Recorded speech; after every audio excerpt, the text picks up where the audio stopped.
जय हिंद बच्चों। Class 12 physics. आज जो टॉपिक है आपका गॉस थ्योरम है। इसके पहले का हमने इलेक्ट्रिक फ्लक्स आपको पढ़ा चुके हैं। गॉस थ्योरम क्या होता है समझिए।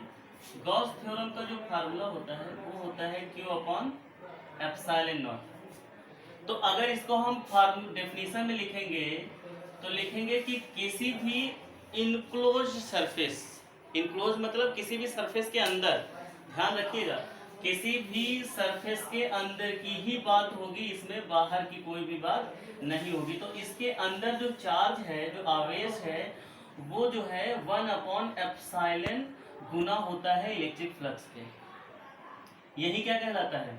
गॉस थ्योरम होता है।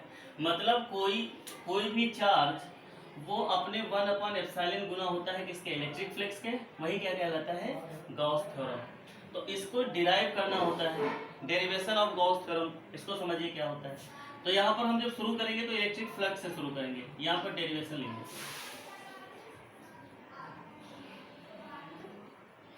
डेरिवेशन ऑफ गॉस थ्योरम, समझिए। तो यहाँ पर जो शुरुआत होगी डेरिवेशन की वो होगी इलेक्ट्रिक फ्लक्स से। तो फाई ई बराबर क्या होता है? ई डी ए कॉस थीटा। ठीक है, वो कैसे कि मान लेते हैं कि यहाँ पर कोई भी एक स्फीयर है और यहाँ पर कोई भी इतना सरफेस इसका कट कर लिया गया है और यहाँ से यहाँ तक की जो दूरी है वो कितनी है? r है। और ये जो एरिया है वो कितना है? a है। और इसी के ही साथ में मान लीजिए ये एरिया है और इसी की डायरेक्शन में इलेक्ट्रिक फील्ड भी है। तो जब एरिया और इलेक्ट्रिक फील्ड का डायरेक्शन सेम होता है तो ऐसी कंडीशन में आपका जो थीटा होगा वो कितना होता है? 0 डिग्री। ठीक है, और हम जानते हैं क्या? वी नो दैट, हम जानते हैं कि जो ई इलेक्ट्रिक फील्ड इंटेंसिटी होता है वो 1 upon 4 pi epsilon naught Q बटा आर स्क्वायर इतना होता है। तो ई का वैल्यू हम क्या करते हैं? फर्स्ट इक्वेशन में पुट कर देते हैं। तो तब आपका फाई ई बराबर कितना हो जाएगा? ई का जब वैल्यू पुट करेंगे तो 1 upon 4 pi epsilon naught Q बटा आर स्क्वायर और डी ए कॉस थीटा।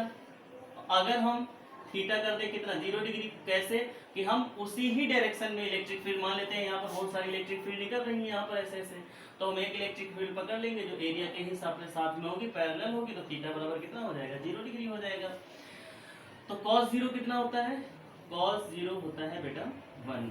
चलिए, फाई ई बराबर 1 upon 4 pi epsilon naught Q upon R square into D A. ये तो भैया कितना हो गया? ये तो 1 हो गया। अच्छा, डी ए हम मान लेते हैं स्फीयर का, पूरे का ही हम निकालते हैं पूरे का। तो डी एरिया ऑफ स्फीयर कितना होता है बताओ भैया? 4 पाई आर स्क्वायर होता है। याद तो होगा ना, 4 pi R square. D A बराबर कितना रख दिया जाएगा? 4 पाई आर स्क्वायर, मतलब 1 अपॉन 4 पाई एप्सिलॉन नॉट और Q into 4 pi R square upon R square. देखिए आर स्क्वायर कट गया, 4 पाई कट गया। फाई बराबर क्या बचा?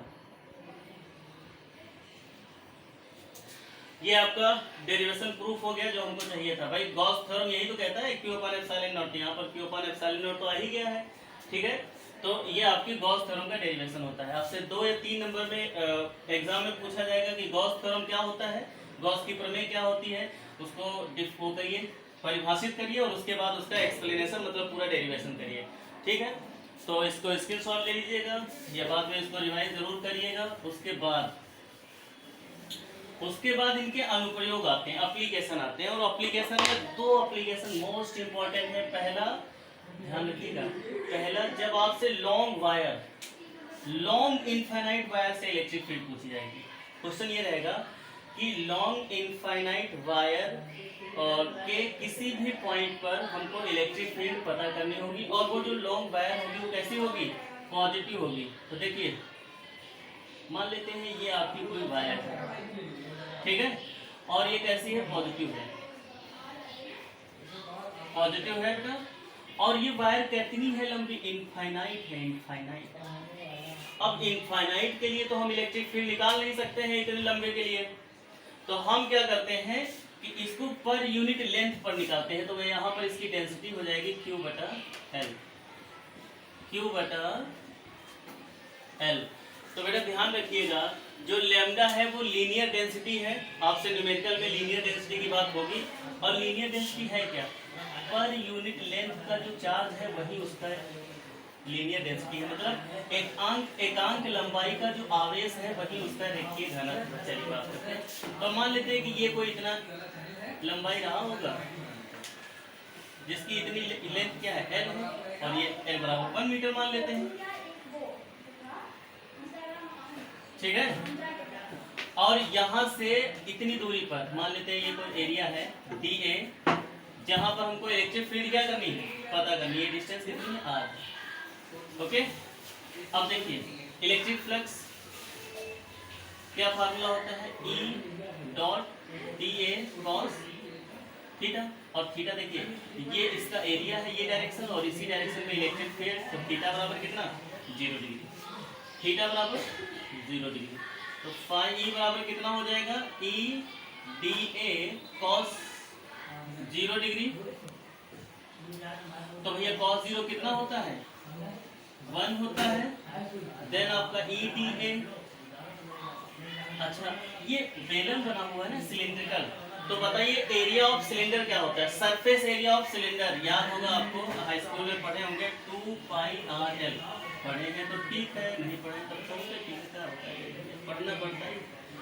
ई इंटू क्या लिख सकते हैं, 2 पाई आर एल, ये क्वेश्चन नंबर। फिर उसके बाद लिखेंगे हेल्प बाई गॉस थ्योरम।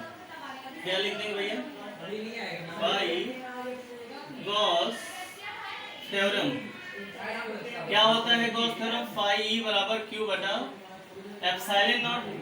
अब देखिए ये इक्वेशन हम क्या करते हैं, सेकंड करते हैं, और ये कौन सी थी, फर्स्ट सेकंड को आपस में जब कंपैरिजन कराएंगे तो क्या हो जाएगा, ई इंटू 2 पाई आर एल बराबर क्यू बटा एप्सिलॉन नॉट। ओके, अच्छा थोड़ा ऊपर आइए और यहाँ पर देखिए क्या क्यू बराबर हम लैम्डा एल तो नहीं लिख सकते हैं। देखिए थोड़ा हम इसकी गुणा कराएंगे तो क्यू बराबर एल लैम्डा हो जाएगा ना, तो यहाँ पर लिख देंगे ई इंटू 2 पाई आर एल बराबर क्यू बराबर क्या है, एल लैम्डा और बटा एप्सिलॉन नॉट। तो एल और एल कट जाएगा, है ना। तो आपका ई बराबर देखिए क्या हो जाएगा, ये सब बटन चला जाएगा। ई बराबर हो जाएगा 1/2 पाई एप्सिलॉन नॉट और लैम्डा बटा आर। ये आपका पहला एप्लीकेशन है। जब क्वेश्चन पूछेगा अनंत आवेशित समतल चालक तार के निकट वैद्युत क्षेत्र की तीव्रता, फिर से सुनिएगा, आपके बुक में भी है और अगर कहीं पर पढ़ रहे होंगे तो वहां पर भी आपको ये टॉपिक जरूर पढ़ाया गया होगा। लेकिन this is the most important topic exam के लिए, बहुत ही महत्वपूर्ण। आप जरूर इसको स्क्रीनशॉट लेकर के इसे सॉल्व कर लीजिएगा। और दूसरा जो एप्लीकेशन है वो सुनिए क्या होता है, ठीक है। तो देखिए भैया जो नेक्स्ट आपका डेरिवेशन आता है उसको क्या बोलते हैं, देखिए पहला वाला था कि अनंत आवेशित समतल, अनंत आवेशित पॉजिटिव था वो भी लॉन्ग वायर के लिए। अब एक लॉन्ग सीट होगी, वो भी कैसे होगी, इनफाइनाइट। क्वेश्चन ये होगा कि infinite long seat, long plate के निकट इलेक्ट्रिक फील्ड आपको फाइंड करना। मान लेते हैं कि ये आपकी कोई प्लेट है, ये कोई एक प्लेट है जो इनफाइनाइट बहुत बड़ी है, बहुत ही बड़ी है, यहाँ पर इनफाइनाइट साइज की है ना। यहाँ पर लिख देते हैं infinite infinite infinite and infinite. तो इनफाइनाइट साइज के लिए तो हम निकाल नहीं सकते, हमको कुछ देखिए वहां पर लेंथ की बात थी, लंबी थी, तो वहां पर डेंसिटी जो आई थी लेंथ के हिसाब से आई थी। बट यहाँ पर जो आएगा वो क्यू बटा ए, पर यूनिट एरिया चार्ज। जो पर यूनिट एरिया में चार्ज होता है उसको बोलते हैं चार्ज डेंसिटी, चार्ज डेंसिटी। ध्यान रखिएगा वहां पर जो था वो लीनियर डेंसिटी थी और यहाँ पर चार्ज डेंसिटी है, और उसको हम कहाँ से डिनोट करते हैं बेटा, सिग्मा बराबर क्यू बटा ए। ओके, तो यहाँ पर मान लेते हैं। अब ये जो अभी हम बनाने जा रहे हैं ये, इसको समझिए क्या सिस्टम है। ये डी ए है और यहाँ पर डी ए है, यहाँ पर कोई पॉइंट कुछ भी है मान लेते वो है, और यहाँ से यहाँ तक की दूरी आर है, यहाँ से यहाँ तक की दूरी आर है ना। ये कैसे रखी है, मतलब कोई भी प्लेट है, मान लेते हैं बोर्ड एक प्लेट है, और हमको इलेक्ट्रिक फील्ड निकालना है इस तरीके से, एक इधर डायरेक्शन में निकलेगी और एक उसके उधर डायरेक्शन में निकलेगी। तो ये आपका एक डायरेक्शन ये और एक डायरेक्शन ये, ठीक है।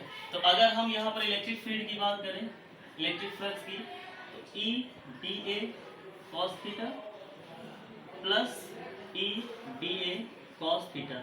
दो क्यों निकालना पड़ रहा है? क्योंकि दो पॉइंट पर हमको इलेक्ट्रिक फील्ड पता करना रहेगा। जब इनको जोड़ेंगे हम तो क्या हो जाएगा, E D A cos theta.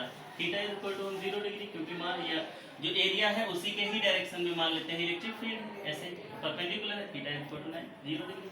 तो cos थीटा cos 0 कितना हो जाएगा, जानते हैं आप, 1 हो जाएगा। तो 2e dA कितना आ गया, 5e। और dA तो चलिए इक्वेशन नंबर फर्स्ट, फिर बाय गॉस थ्योरम क्या होता है, 5e बराबर q upon epsilon. Equation number first from equation first and second. Okay, यहाँ पर देखें फर्स्ट क्या है, 2e बराबर q बटा एप्सिलॉन। q बराबर हम क्या लिख सकते हैं, देखिए इसको इससे गुणा करा देंगे तो q बराबर a सिग्मा आ जाएगा, a सिग्मा। तो यहाँ पर क्या लिख सकते हैं, dA हम मान लेते हैं, अगर पूरे का भी निकालेंगे तो हम यहाँ पर dA को a लिख सकते हैं, तो 2EA dA की जगह पर a और q अपॉन एप्सिलॉन नॉट। और q की जगह पर क्या लिख सकते हैं, सिग्मा a और a कट जाएगा तो E बराबर आपका जो हो जाएगा वो सिग्मा अपॉन 2 एप्सिलॉन। ये आपका क्या है, लॉन्ग शीट के लिए इलेक्ट्रिक फील्ड। ध्यान रखिएगा, ये एक प्लेट के लिए निकाला जाता है तब आपको 2 एप्सिलॉन नॉट लिखाया जाएगा, लेकिन अगर 2 प्लेट के लिए निकाला जाएगा 2 से गुणा कर देंगे तो यहाँ पर एक ही एप्सिलॉन नॉट बचेगा। तो आज के लिए 3 डेरिवेशन काफ़ी हैं। कल आपको एक डेरिवेशन बचा हुआ है, उसका वीडियो और इसके साथ उसके फार्मूलेज एंड न्यूमेरिकल कल से शुरू कर दिए जाएंगे। उसी के साथ इसके अगर आपको न्यूमेरिकल बहुत ही अच्छी तरीके से एनसीईआरटी बुक के समझने हैं तो आप हमारे जो चैनल है और जीएसपी ऑनलाइन एसटीडी में, उसमें हमने सारे एक्सरसाइज एनसीईआरटी बुक के डाल रखे हैं पहले से ही, आप उनको देखिए और समझें और लगाएं। ठीक है, धन्यवाद।